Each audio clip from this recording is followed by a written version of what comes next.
ทำอะไร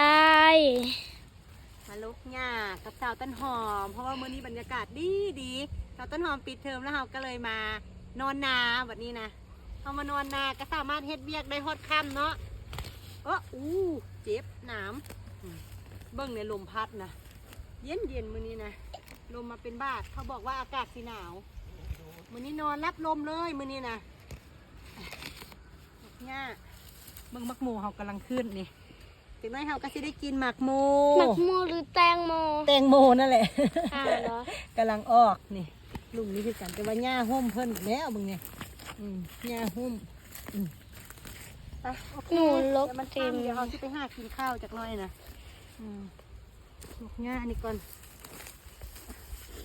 หนูเต็มเลย หญ้าเต็มเลยอย่างวะ หนูก็เอาเสียมสับ แตงโมไปโอเคขอลูกหญ้าต่อก่อนบ๊ายบาย บ๊ายบา